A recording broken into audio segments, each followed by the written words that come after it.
Hi, everyone. Welcome to the Functional Retirement Podcast, where we merge retirement planning and health. I'm your host, Thatcher Taylor. I'm a certified financial planner. And on this podcast, we're going to explore the convergence of health with retirement planning and how it affects longevity risk, income distribution, protection, estate planning, and everything that goes into an optimal retirement. We're going to do that with some solo shows with myself, with educational videos and topics. But we're also going to utilize expert guests in the fields of retirement planning and health. So without further ado, let's get into it. All right, everyone, welcome back to the Functional Retirement Podcast. I'm your host, Thatcher Taylor. We have a very special guest. I never thought when I started podcasting in the financial realm that I would start bringing in a mental health, behavioral, and relationship therapist. But after so many years in the industry, I've started to understand that retirement and building a good life together is more than just money. So we're here with Ashley Quamme. She is a phenomenal guest. I'm so excited. First thing, Ashley, tell us a little bit about you and your business and where you're at in your career and what you've kind of noticed and things you found interesting. Well, first of all, thank you for having me. Honored to be a mental health professional, to kind of check that box on being the one of things you never thought, right? An honor to play that part. So I've been practicing clinically for almost 15 years now. I'm licensed as a marriage and family therapist here in the state of Georgia. And so for 15 years, clinically, my specialty has been working with couples, couples primarily. So true and true couples therapist. And I've loved that work. Naturally, within the couples therapy space, finances come up. And so that really sparked kind of an interest in needing to find further education and resources for being able to navigate those conversations as they come up within my office. So several years ago, kind of started that journey. COVID, understandably, threw a wrench, as it did in most people's plans. And so kind of on some people are okay with saying the backside of COVID, but kind of this other side, have more formally moved into the financial therapy space, becoming certified as a financial therapist, level 1 practitioner, also completing my certified financial behavior specialist certification as well. So I've been busy educationally the last few years. My bank account would certainly show that. But, really primarily I operate now professionally in two spaces. So I have a clinical group practice that focuses on couples and financial relational problems. And then I also have a separate business that focuses more on helping financial advisors and financial planners to be able to understand financial psychology, financial therapy, in a different way, and to be able to utilize some of those practices with their clients, ultimately helping to improve the client advisor relationship. Yeah, I love it. That's great. And both those things are exactly what we want to talk about today. A couple statistics that are going to lead me into my first question for you is this isn't going to be a podcast about divorce, but divorce is really important to talk about because I shouldn't say the majority, but a large portion of my clients either are divorced or going through a divorce.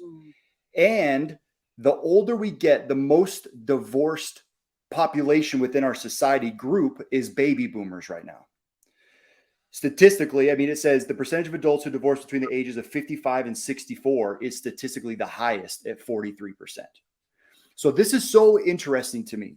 The older we get, life changes, we change, society changes, but yet our marriages start to fall apart. And as a couples therapist, what have you seen from that type of dynamic in your experience? I would say that statistically, that's pretty consistent. So we see divorce rates ranging over periods of time between 40 and 60%. I think most recently it has stayed kind of within the 40 to 50 percent range, which is, in my opinion, very, very significant to think that half of all marriages don't make it. From what I see clinically, because I work on kind of both sides, younger marriages tending to divorce anywhere between the 5 to 7 year mark. But then also starting to see more and more of those couples after launching. So their children launching out of the home. We kind of see the, oh crap, like it's just you and I now. And I don't think I like you very much. Or this is no longer fulfilling, or we don't have any distractions, i.e., kids, that really bind or keep us together. So I do think, to your point here statistically, like we see a lot more of couples in the 45 to 60 age range starting to divorce. And at least from what I see, keep in mind, I don't have statistics to kind of back this up, but from what I see in my room, in my office, a lot of this is female initiated.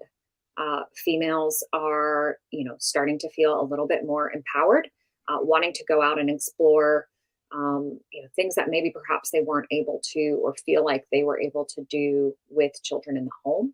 And so I think, also from a financial standpoint, this presents some really just interesting information, right? Interesting information. And two, how planners can really work with these couples, or at least knowing and understanding and preparing for some of that as well.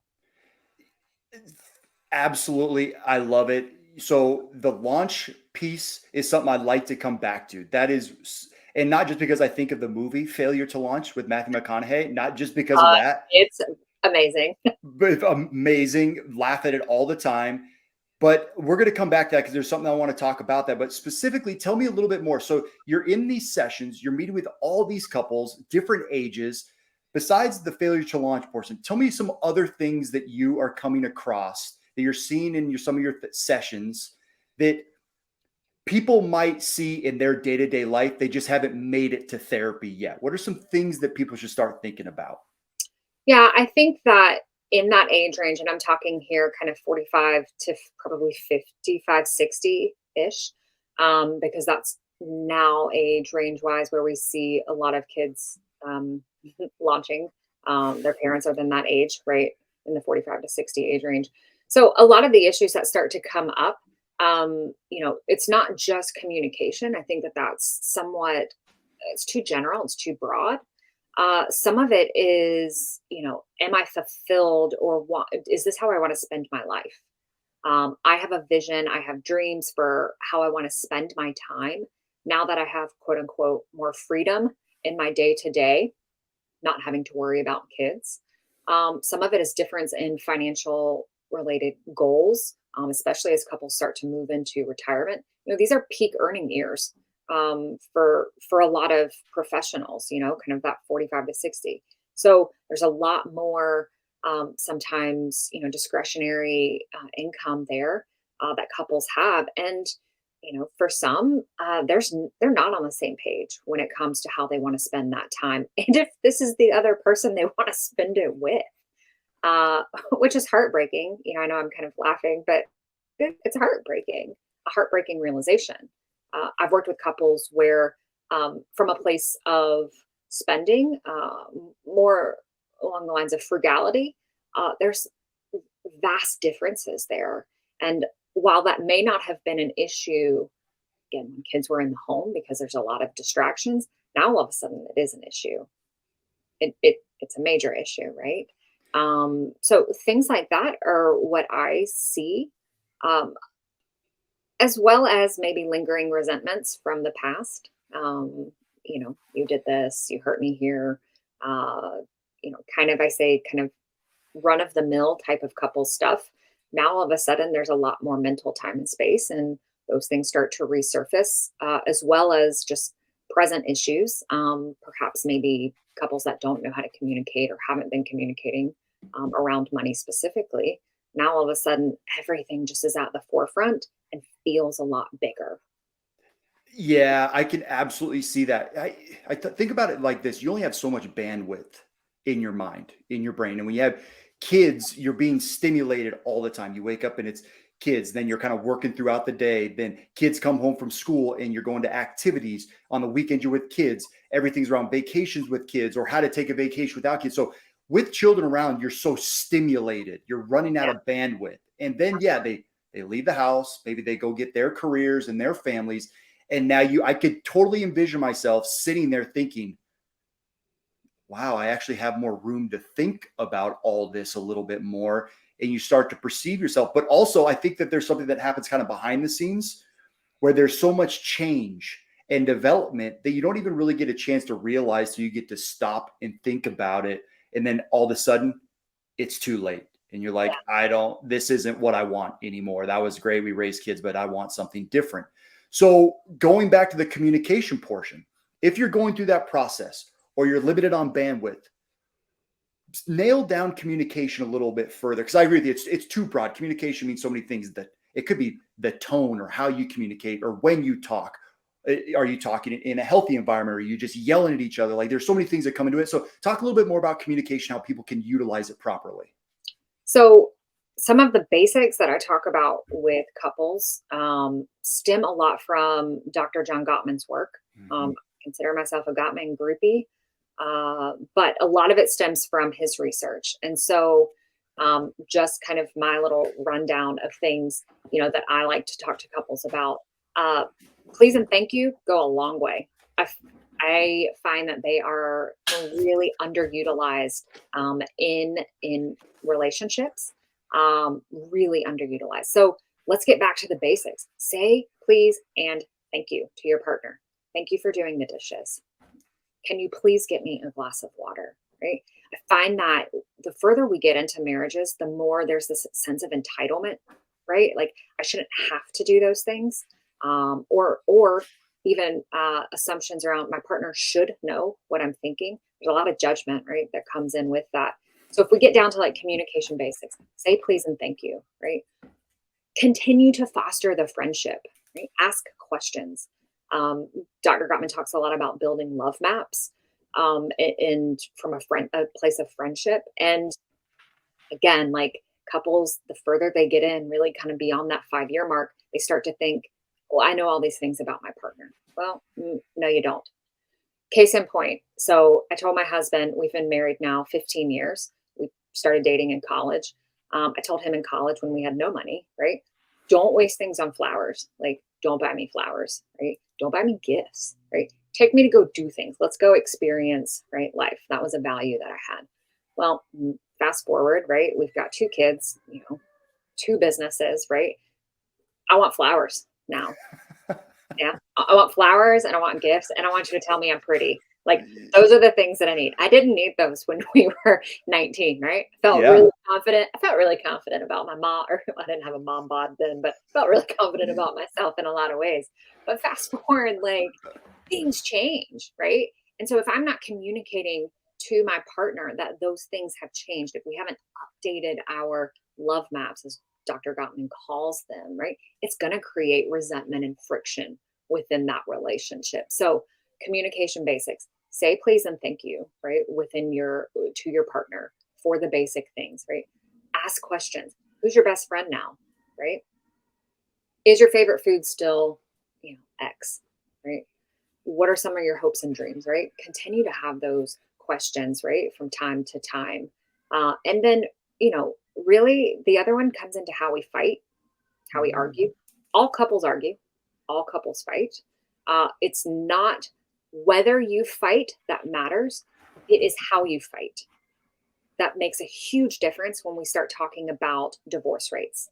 So, if you're, name calling, if you're using sarcasm, which look, I'm a sarcasm queen. I love it. I speak it, right? But time and place really matters. So, if you're, showing things like contempt, eye rolling, right? I had to, oh man, when I learned that in grad school, that eye rolling is a sign of contempt, I was so upset. I was so upset. I was like, how am I going to communicate that I'm pissed off now if I can't roll my eyes, right? Like, oh crap, I got to use my words, right? Like, I've got to actually verbalize it in a way, that is healthy, right? So the way that you fight, how you fight matters. And this is what I see in couples in that 45 to 60 age range, is that the ways in which they've been operating, the ways in which they've been fighting, the ways in which they've been communicating, expressing needs, interests, wants, has really been ingrained, right? And it's almost like it's just automatic. They go on autopilot, right?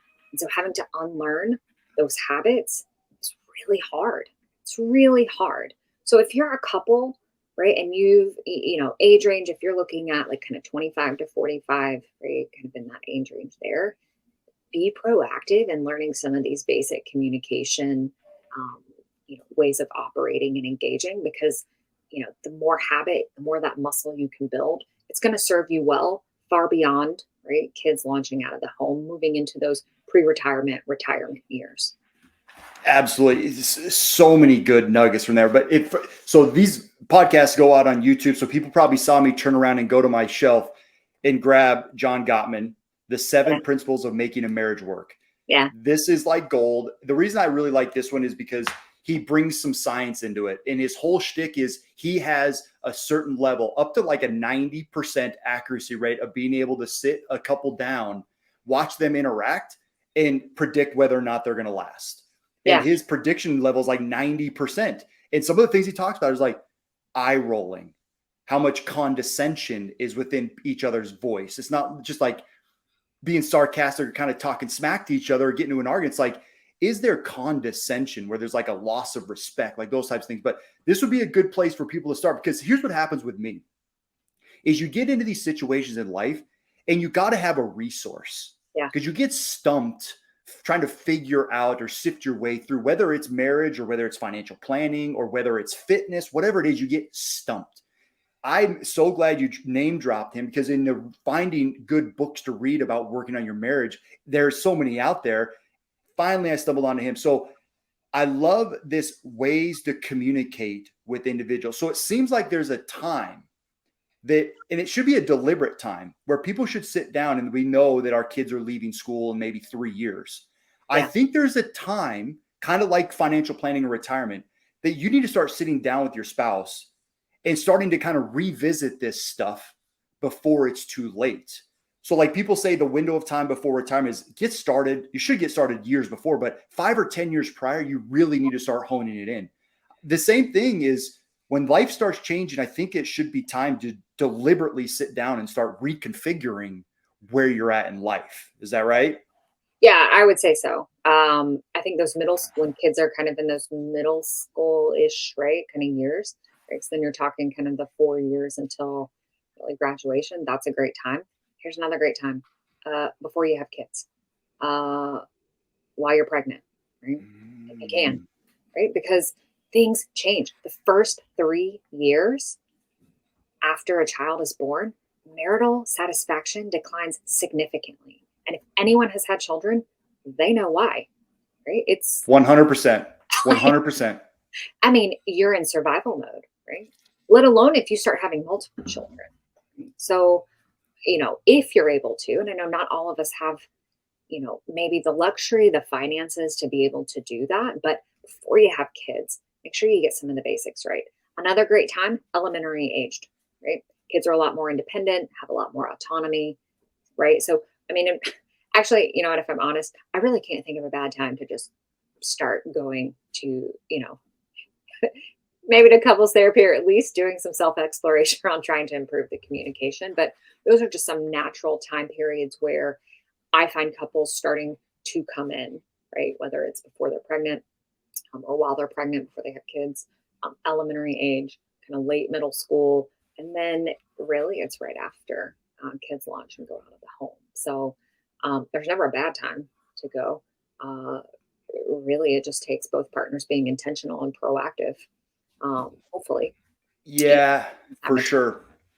I really do like that. I actually like how you brought in some other times, like having babies, middle school ages, high school. Like those are really big times. You'd like to communicate more often than that, but if you needed to put specific periods on the timeline, those would be good places to start, because when you're having kids and then you have another kid and then you have like a third kid or a fourth kid, and God bless anybody that has a fifth or a sixth kid, yeah. you got to be able at some point to just communicate through the process together. And that's why I think therapy is really cool. I don't know if you like the word therapy. Is that an okay word to use? Therapy? I use therapy. I don't use the word counseling, so I use the word therapy as my preference. But um, Yeah, therapy is great for an unbiased third party. a different audience. Because sometimes when you're in the heat of battle, as I call it, the heat of life battle, getting a Yeah. fair audience is tough to find. Yeah. And so having someone that has a little bit different expectation experience is good to help you communicate through these things, which brings us kind of to money, which we all know money is one of the great dividers in relationships. Everyone comes from so many different experiences. And you have a unique perspective because now you work with financial advisors too, Correct. helping financial advisors communicate through these relationship issues a little bit differently. So, what have you noticed when it comes to money in your practice and relationships that are kind of the biggest things that lead to the dysfunction? So maybe an popular stance or opinion, but I hear a lot that, money is the reason or a large reason for divorce or sending couples into it. So I would say, yeah, sure, that is a perspective. The lens that I look at it through and how I explain it is that money is a content issue. Hmm. It's a surface level content issue, right? When we're talking, right? When we're arguing, right? If we look below the surface, there's a lot of context though, right? To talking about money as far as what contributes maybe to couples in particular arguing or having disagreements. And I think that we all can agree, I hope, fingers crossed, is that money is emotional. Right? Hmm. So you take like a content, right, and then you add emotion, right? And it's not just a content issue anymore that we're talking about, right? It's a very deeply emotional issue with a lot of context there. I find that couples aren't really fighting about money. They're fighting about, I don't feel heard, I don't feel respected, I don't feel valued, right? I don't feel listened to. Right? None of that's not about money, right? It comes out in talking about money, perhaps, right? But it's much deeper. And so I think that for couples, the work that I try to do is to get them to look below the waters. What is coming up for them from a place of, I call them primary emotions, right? Are you experiencing fear, worry, anxiety, right? Resentment? What are those deeper gut level emotions, right? That come up for you during these exchanges, right? Because it's not just anger and frustration. It's usually a lot more, right? And then let's try to figure out that. Where does that come from? Right? Does it come from 20, 30 years of feeling like you're having the same fight? Right? Is that resentment that's built up? Because sometimes it is, right? I haven't felt heard for 30 years. I'm tired of not feeling heard or appreciated or my opinion mattering in this relationship.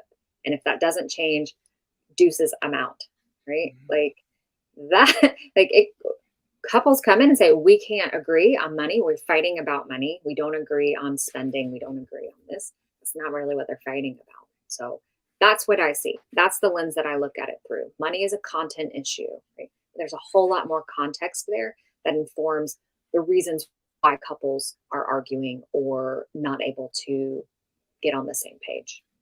Yeah, absolutely. So, how do you find out if people are going to try to self do this? They were going to try to self therapy or self direct, if you will, their personal financial well being.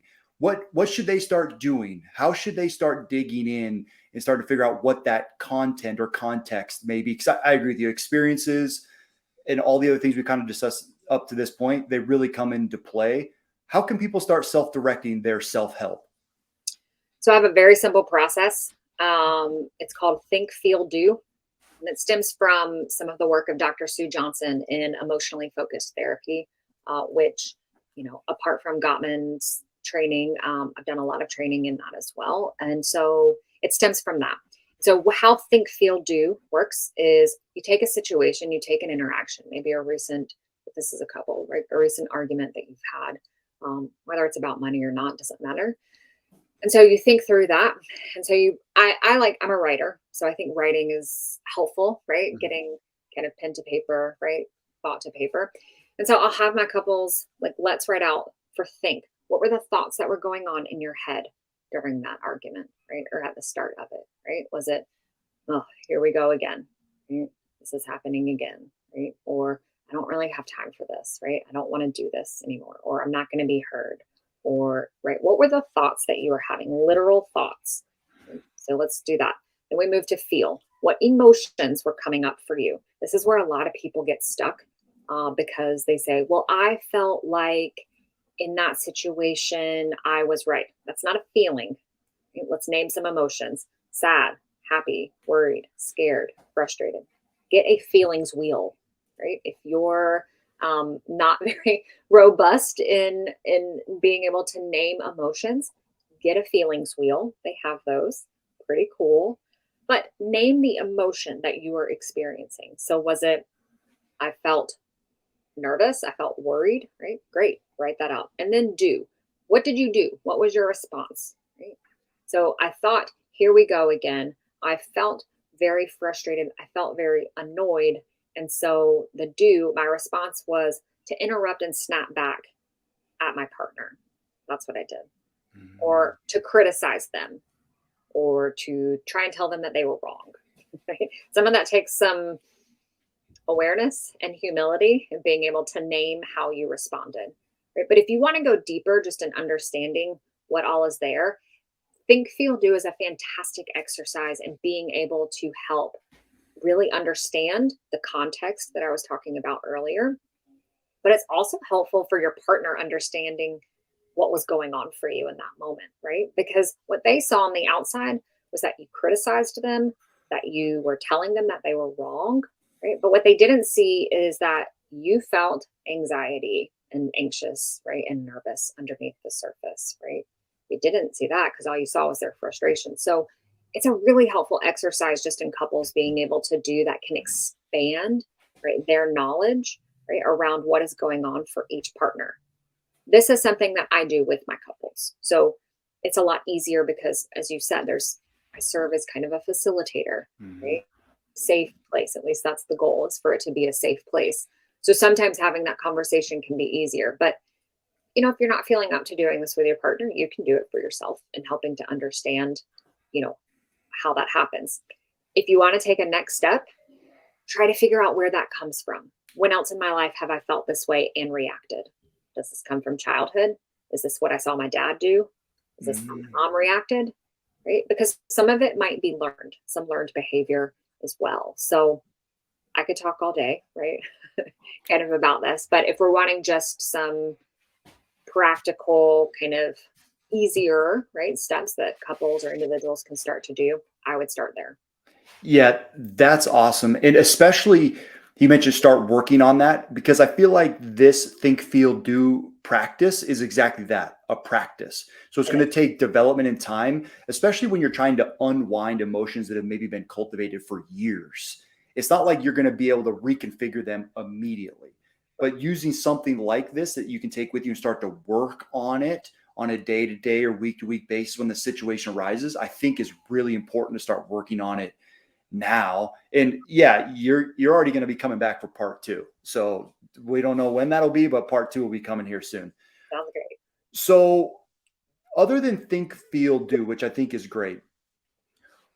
Well, let me ask this first. I'm super curious. Have you seen in your sessions, have you seen or had things just blow up, like erupt in some of your sessions? Just couples, you're diving in deep, a lot of stuff's bubbling to the surface, and it just erupts like a Oh, yeah. geyser. Yeah. Oh, yeah. Walking out, slamming doors, right? Profanity all over the place. Oh, yeah. Unreal. And so, The good stuff, right? yeah, yeah. So that's the good stuff. And so, tell me a little bit about how did that, how did they end up getting fixed? So they blow up, they steam. Do they come back, and do you end up kind of working through some stuff and seeing progress from there? Yeah. And let me also be clear. That is rare in my office. Yeah. That is rare. That is not the norm. Most people, most people, their brain recognizes that they are in a foreign place and in front of someone else and hold it together enough, right? Hold it together enough. So that is not a typical experience, but yeah, I've had, a very, very small handful of couples where that has happened, and not always, but we've had a session or two. And yeah, they come back, um, or they leave for the whole session. And sometimes that's really just, kind of needed. But yeah, we come back, we process, figure out some better ways. I walk through, maybe not so overtly, but in my head, right? Kind of if you're in the mind of a therapist, I'm walking through a think, feel, do version of that with them. What was going for you, right? And also assessing me, like, what did I miss? And that's usually kind of where I go, because I take great responsibility in being able to create a safe environment for my couples. And so if we have an eruption, then that's an indicator to me that I missed something, and that, there was a lack of safety that was going on that perhaps impacted and or led to that eruption. And I need to figure out what that is. So that's kind of, if you're in my head a little bit, kind of what I'm thinking when I'm working in that space. But happens, we talk about it, we figure out different, better ways of handling it, and we keep moving forward and doing the work. Yeah, and that's kind of what I want to do is I want to get inside your head because I think people start to think when there's some sort of eruption that all is lost. Yeah. So I think sometimes when there's an eruption, being able to self-reflect and figure out kind of why is a cool tool that people can start to utilize in their day-to-day life where something bad happened. You erupted. All right, let's reel it back in, figure out kind of what happened and try to fix it moving forward. And I think that's really valuable because I feel like it's almost like I feel like if you don't erupt occasionally, you have some sort of like problem maybe without being a professional therapist myself. Maybe. I think eruption can look right because, and I'm gonna stereotype here from their standpoint. So forgive me if it doesn't, if you're an audience listener and this may not fit how you No, operate or I how love you and your it. spouse. Stereotype away. I love it. Keep going. Typically what I see is that men erupt outwardly and inwardly, right? Women are kind of like a slow drip. And so like they're kind of slowly, like persistently kind of pushing, right? Kind of that envelope, right? Maybe through criticism, question asking, advice, get right. But it's like the slow, right? Just kind of drip. Yeah. Okay. Or punch, right? Or knife turn, Yeah, whatever, just a little dig here and there, just to dive a little whatever deeper. your Yeah, weapon I of get it. choice, right? Whatever your weapon of choice, right, might be. And so for men, what I see typically is that they're either going to erupt outwardly, right? We see anger, we see frustration, or they turn off and they go dead silent and they stonewall, right? And if you've read, Gottman's work, right, he talks about stonewalling, right, as being one of those four horsemen, right, when it comes to um, unhealthy communication styles. And so, and I say that they're erupting internally because this would be weird and creepy, but if we were to hook up like a pulse, right, and check their pulse and their blood pressure, they would be off the chart. It would be so dysregulated in those moments. So they're erupting internally, but outwardly, right, they're stonewall, right? Mhm. Uh, That's with me. You expression. get it. That's Yep. me, 100%. Right. And that's my whole family. I feel like if you saw my dad or my brothers or anything, I don't think it's genetic, but you just described me and like something that I have to work through for sure. Yep. Yeah, yeah, yeah. And so, and some men have a combination of both. They might erupt and then stonewall, right? But it's for me as a therapist, those are big indicators, right? And it is what I'm looking for, right? What is your style, right? Are you more of a withdrawer, or as I say, more of like a pursuer, that slow drip, right? That's going to pursue the conversation, pursue the argument. I want to get to the bottom of this. We have to talk about this now, right? Or are you more that's like, whoa, I need some space. Like this is too overwhelming from a system standpoint, right? My body, my mind are too overwhelmed. I can't tolerate it. That threshold, right? There is maybe not as large as their partners. And so they turn off, they shut down, they withdraw, stonewall. So Yeah, absolutely. That's so interesting. We could dive into that for hours, but right. that even just comes into the dynamic of so many different types of people trying to make this whole marriage thing work and really understanding boundaries and how to grow and develop. And so when we're talking about the divorce actually happening, so something that we run across as financial advisors is how do we manage the assets from there? Yeah. All the divorced people that I have in my practice are divorced women. They go out and they're seeking help. I need help. I have no idea what to do.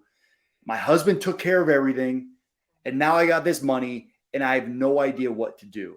What's some advice or some ideas you can give, whether to men or to women? It doesn't matter either way.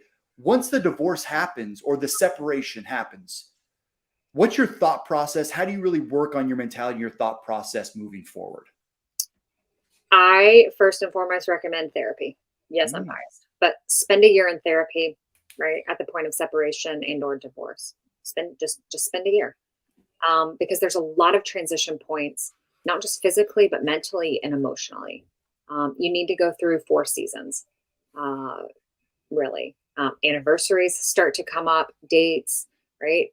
Depending upon how the divorce went, if there were affairs, right? Like I found out this time of year, like a year ago, right? The brain works in really funny ways. And so I think first and foremost, again, I'm biased, but if I'm looking at how clients can take care of themselves, but also how advisors can help to take care of their clients in that way, encourage them to spend a year in therapy. Um, Mm. they will learn a lot. From a confidence standpoint, too, that's also where therapy can be helpful, right? Particularly maybe for women who are not managing finances. I think that it could be helpful to connect them maybe with a financial therapist, someone who can not only attend to the mental, emotional, but also have some financial knowledge around just building some confidence in small things, taking care of like the budget, running household expenses. Um, what do you like? How do you make decisions when it comes to like discretionary income? Right? Like, what do you do with that? Right. And I know that's where you come in really as an advisor and a planner, but having another person there can really be helpful, especially if, and again, I'm stereotyping here, but there's a lot of women who maybe have perhaps some healthy spending habits, and some of it may come from just a lack of knowledge, right? Mhm. And so I think that, a year with a therapist or a financial therapist, in addition to working with a planner or advisor, is a great starting point. Yeah, I think that's really good advice too, especially with, and this works both ways. I could envision a divorced husband on the golf course with his buddies, or a wife with her friends at brunch, whatever. The people that you're around after the separation could potentially plant more toxicity into the situation. Getting an unbiased observer, because from a financial perspective, that's what I feel like I have a little bit more expertise in, is you can get bad financial advice from neighbors and friends and family. And after the separation, you're finding people to be there for you. And if you're looking for financial advice and you're around the wrong neighbor, friends, and family, they could be promoting bad habits or ideas or actions from there. So getting around someone that's unbiased, that's a specialist, has got to be so valuable. And a year goes by so fast. I Yeah. think that's really good advice. Yeah. It's amazing sometimes the advice that I hear, um, women in particular. Well, my girlfriend told me to do this. Do you want to do that? Right. And look, the other thing that like people don't talk about is that divorce, separation, there's a grieving process to it as well.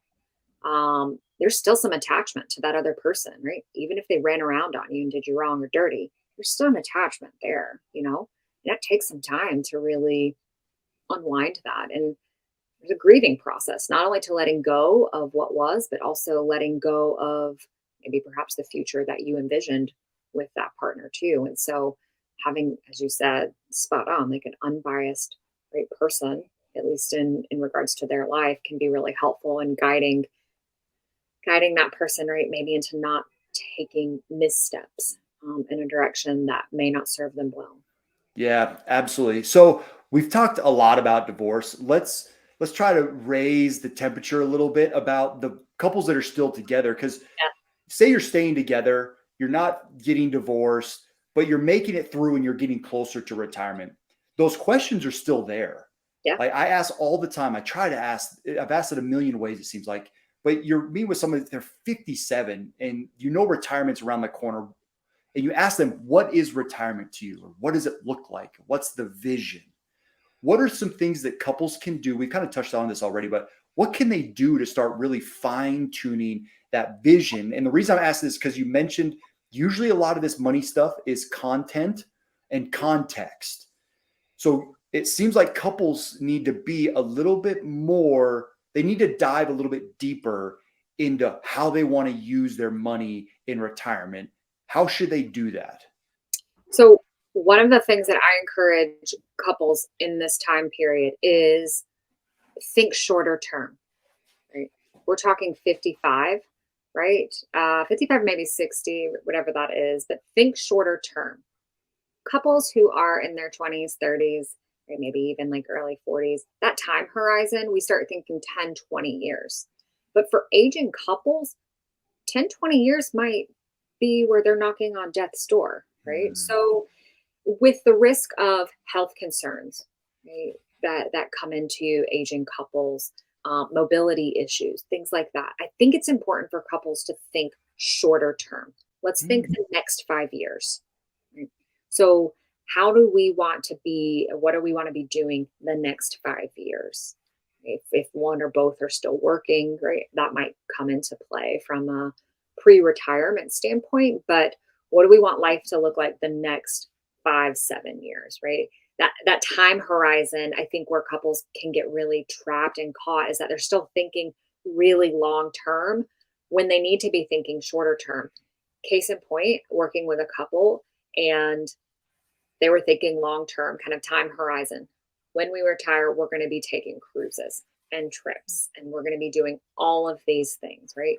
As soon as my husband, right, hits 67, right? And that's then when we're going to start living life, right? They were in their early 60s at the time. 65, he got leukemia from his place of employment, right? That long term time horizon all of a sudden shortened significantly. And obviously for very, very upsetting and tragic reasons. But that what I had wished that they had been doing because they came to see me after this diagnosis, so after 65 is what I would have encouraged them to do. It's kind of in that 55 to 60 range is let's look at the next 5 years. If cruises and travel are important, how can we maybe do a little bit of that between now and then, right? Maybe we can't do it to the extent that we want, but how can we utilize, those resources, those financial resources that we have? How can we work with our advisors? So maybe we can do a little bit of that now, right? Because if you're 60 and you're looking at 65, a lot can happen in 5 years. A lot. Maybe not with your own health, but aging parents, right? Something happens and your parent needs to move in with you or you have to move. So, I know I'm being a bit long-winded here, but think shorter timeline horizon here. I say kind of five-year marks can be really helpful. The other piece that I would add is where couples get really trapped is looking at frugality and at least what we call from an assessment standpoint, social indifference. So like kind of keeping up with the Joneses mentality. Mm. From a spending standpoint, like those things matter. Now, my hope would be for every couple that they have developed a portfolio to where they maybe can keep up with the Joneses to some extent, or they Mm. don't have to worry so much about being resourceful and frugal. But maybe perhaps they do, right? Maybe for no fault of their own. But when we have different couple styles with frugality or social indifference, then that can cause a lot of friction and conflict between the couple, right? You've got a wife who wants to be living it up. I've sacrificed for so many years, right? Retirement is my time to like live it up. I'm going to be at the spa, the salon, and we're taking trips and luxury this and that. Well, that may not be financially what's in their best interest in being able to do that. Right? And so being able to understand that and just have that conversation can be important.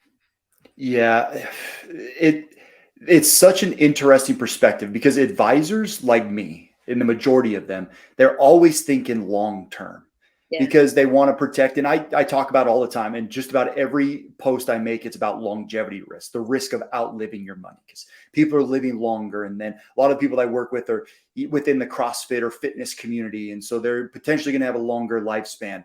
And so we're always talking about and thinking long term. It is kind of interesting, I think really valuable to maybe take a step back and think of, besides what you might need in the next couple of years as far as an emergency fund or maybe a roof or an air conditioner that needs to get fixed, but maybe thinking about how do you enjoy the next 5 years within the long-term plan. Yeah. I think it gives you a little bit more, plus it kind of dangles a carrot in front of you. Sure. Just maybe in a couple of years, we're going to go to Europe or we're going to take that cruise. We're just going to enjoy a little bit along the way. I think that that's a really interesting perspective. And then moving from there, everything else you said about budgeting and spending, that is the whole spider web of the financial problem. Yeah. Is how are you going to do the proper budgeting? Are you going to reverse budget? How much you investing? Are you even going to meet your goals? That's the whole financial planning component. But I really like that. Maybe start looking at things within reason in the next 5 years. Like, how can we make sure that this happens? Then hopefully something catastrophic doesn't happen, like what you mentioned with your patients. Correct. Yeah, that is the hope. But I think it's also realistic to be realistic, right? We can hope all we want, but reality is what it is. And so for couples in those age ranges, there's a likelihood that, they will be, something's going to go off course, right? Hope it doesn't, but, typically there's something that throws a wrench in that plan.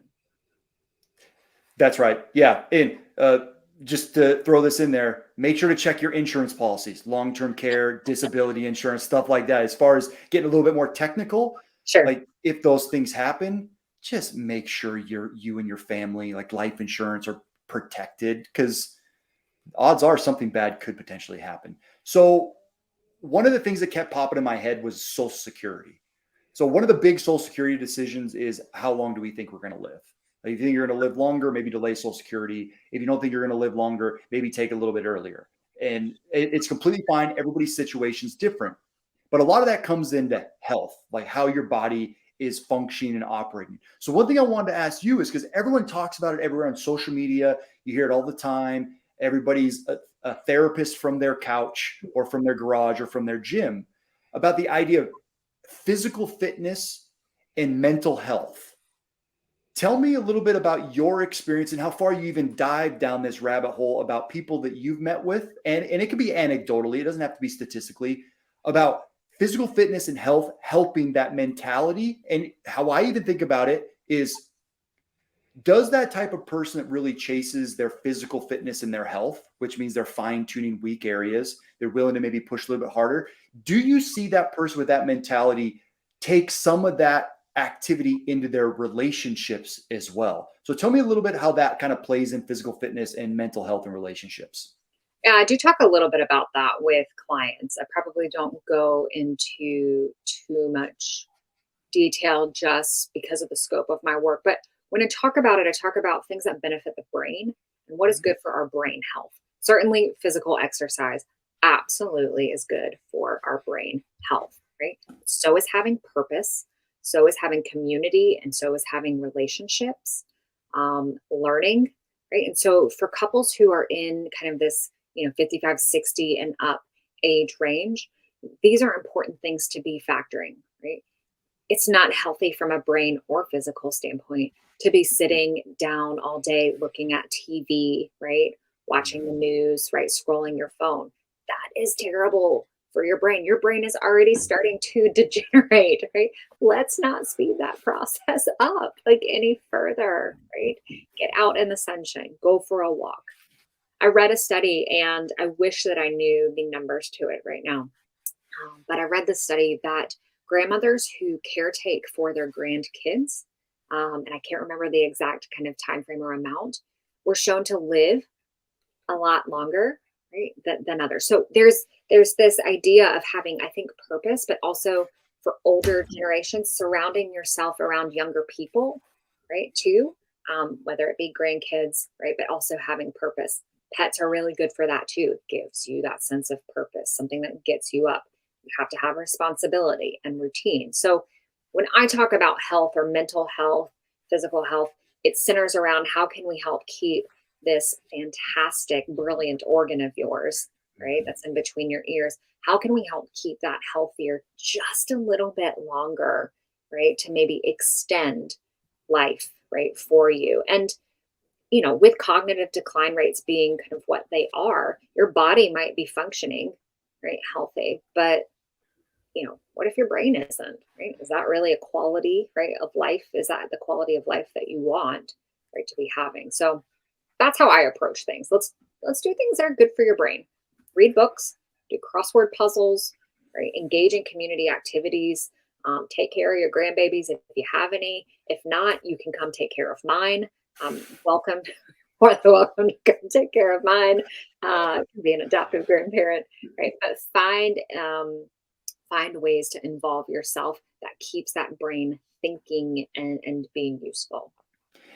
Yeah, that's perfect. I think of it in two ways because one, just the rise of like dementia and Parkinson's is substantial. And my grandpa had Parkinson's. My dad, not to spill too much about his health, but they've talked a lot about how his brain's going to function later in life. He's great now, he's in his 70s, but who knows how that could deteriorate. Yeah. But genetically, I'm predisposed to things like that. And I know for sure physical activity help. Well, I shouldn't say I know for sure. According to Dr. Peter Attia, I should say, he says that physical activity helps with the deterioration of brain long term. In addition, on a day-to-day level, micro level, I could be as stressed out as could be. But at noon, if I go into my CrossFit class and I leave, whatever was stressing me out an hour ago has completely dissipated. It's Yeah. like I retaking control of the world. There's so much more clarity. Whatever dopamine is generated just helps in that moment to be a better decision maker. And so going back to our earlier conversation, guys that like want to blow up, if you're at that point, you go let it out in a CrossFit gym, you come out, there's no blowing up to be had. True. And so as you get a little bit older, I think there are a lot of old people where they're deteriorating, they're frustrated, they're anxious. Depression and anxiety is really high coming into retirement. Yeah. Focusing on a little bit of physical activity, increases some dopamine response, protecting from long-term brain degeneration. It could be valuable for you. Yeah. Wholeheartedly, I agree. Yeah, that's really cool. So tell me, as we kind of wind down here, we've been talking for about an hour. And again, I'm going to find ways sometime in the future to bring you back for part two, because there's about a million questions I want to continue to ask. But we've talked about a lot of really cool things that people can take with them. What are some other ideas you have? And it can be about anything we've discussed or things that we haven't discussed yet that people can take with them to start to apply, to start to work on developing better relationships with their spouse or better relationships with themselves, to be able to promote a healthier last phase of our life. One of the first things that I tell people is to be proactive. I find that a lot of folks wait until something is wrong to then start working on something. And so, whether it's going to therapy, whether it's working on their relationship, working on finances, you don't have to wait until something is wrong or going badly to start working on it. However, in doing that, it requires you to come off autopilot, right? Being able to look at that time horizon. So, trying to be proactive, right? Things don't feel right between you and your partner, proactively seek out a couples therapist. Couples therapists see couples even when they're in a good place and want to improve their relationship. There's like a myth right there. So go to couples therapy. If you want to work on your finances, right? You may know and do a lot of things well, but right, you're not sure. Call a financial advisor, right? Or work with a financial therapist, but proactively seek out things. If you're looking for resources, things that we talked about today, Dr. John Gottman's work is brilliant. 7 Principles for Making Marriage Work is wonderful. He also has a newer book out called 8 Dates. And this is a really fun one, I think, for couples to do at any stage in their relationship. But seek out resources. I encourage folks to seek out resources that are also research based, because there are some and I won't name names, but there are some resources out there that are just people who have great ideas, and great ideas can be great ideas, but it doesn't mean that it's always applicable or valid, at least from a research standpoint. So I try to use things that have been, researched, as evidence-based. Dr. John Gottman's work is fantastic. Something fun, go to a couples retreat. It's a lot of fun. I look, me and Clayton, we've been to a few. We've done a John Gottman one before, but go to a couples retreat. Find one in a location. They have them now all over the world. So find a good couples retreat. If you're not sure kind of where to look for one, reach out to me. I'll send you a list, right? Or I can send you some examples, and maybe you can include them you do any kind of notes or what have I you. do. Yeah, I'll put that in the links below, which also Couples Retreat, phenomenal movie, I should say. Another phenomenal, yeah. Find one that maybe isn't quite like that, right? I mean, although that does sound like a lot of fun, but I don't think we all want to Right. live through that. But yeah, find a good couples retreat, go have fun. Doing couples work doesn't always have to be boring and like hard. It can also be fun too. So find a couples retreat. Absolutely. And I will do all that. So for everyone that's listening, I'm assuming, Ashley, you're accepting clients, right? Or patients. I So if am anybody probably has questions, I am accepting a small a small handful of clients. Yes, presently, correct. so I'm going to put her information below if you want to chat with her a little bit more about your particular situation. Obviously, everything we spoke about today, it's a lot of it is anecdotal, but there's value that just at least get the process started and get the juices flowing. I think these are great ideas. I'll also link Gottman below, but I think you mentioned Sue Johnston. Yep. Johnson. Yep, Sue Johnson. Yep, she's out of Yep. Canada. So, and she's actually John Gottman referred to her as the best couples therapist out there. So, she's got a lot of fantastic research, and there's a lot of actually great couples retreats that her, I guess, institute does. They're called Hold Me Tight, but I can send all that information and you can include that. But yeah, reach out to me if you have questions. I'm pretty accessible. Awesome. Always happy to help. Yeah, you were extremely helpful today.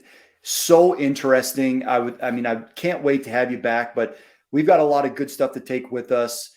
If anybody out there has any questions, they can obviously reach out to me and I'll put Ashley's information below. But thank you so much for listening. Anything else to end on, Ashley? No, this was fun. I enjoyed it. Awesome. Thank you so much. Thanks for listening, everybody.